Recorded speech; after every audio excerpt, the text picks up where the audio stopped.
Dum dum dum. Hello class, I'm Professor Loser. In today's class we will be talking about emails. Even with the popularity of texting and social media, email is still considered the most common form of communication in the business world. A world where you can't just casually talk to the recipient. You need to keep it formal to ensure you're leaving a positive impression. Here are 10 simple steps to follow when writing a professional email. Step 1. Have a professional email address. Before even thinking about writing a professional email, make sure your email address is professional. If your email address sounds like a username, gamer tag, or a nickname, don't use them. It can send off the wrong message.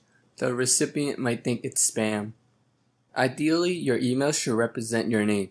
It should contain some variation of your full name.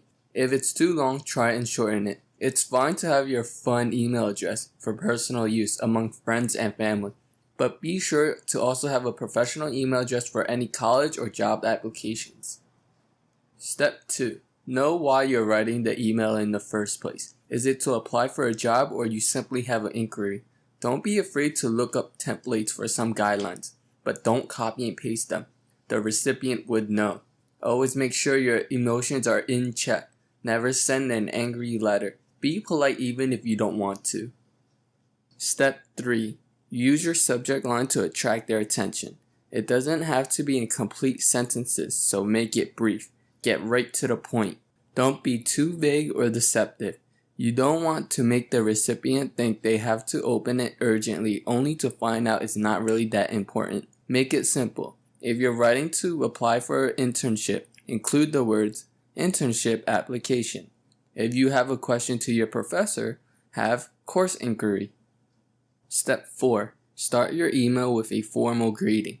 Use salutations like dear. Include their title and last name. Don't use first name unless you're friendly with the person. Now if you don't know the person's name, that's fine. Start your email with to whom it may concern. Also, it's wise to avoid gender-specific salutations like Mr. and Miss. Step 5. When you begin writing, start with a brief 1 to 2 sentence introducing yourself. State who you are and why you're writing.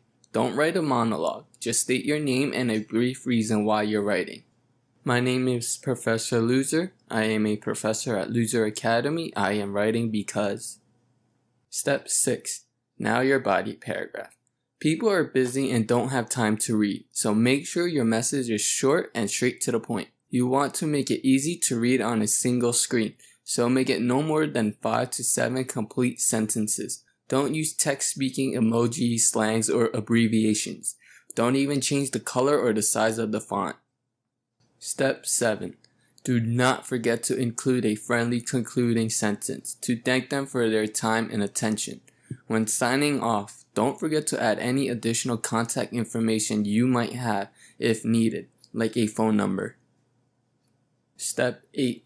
Add any attachment you might have, whether it's your resume or paper. Ideally, you want them in PDF format. Include the phrase, "Please find attached," in your body paragraph so they know there's an attachment. Do not attach any unnecessary files or have a bunch of attachments.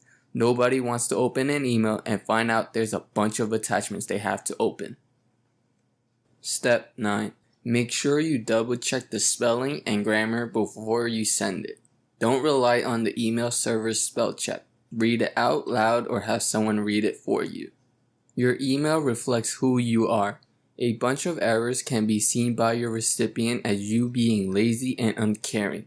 You also don't want to misspell the person's name or company. That's a big insult to them. Finally, step 10. Don't send more than one email if they haven't replied back to you within 2 to 3 business days. People are busy. Don't rush them. If they don't respond, then that's your response. Move on. Now that you know how to write a professional email, let's look at some examples. The first example is to a professor. The second one is to a potential employer. You see that these emails are simple and straightforward. Started with a salutation followed by a statement of who they are and why they are writing. Also, followed by a short, concise body paragraph with a concluding sentence to thank them. These are some examples of how a formal, proper, professional email should look like. Follow these 10 simple steps in writing your professional email. Don't forget to like, comment, and subscribe. Comment down below any tips you have in writing a professional email.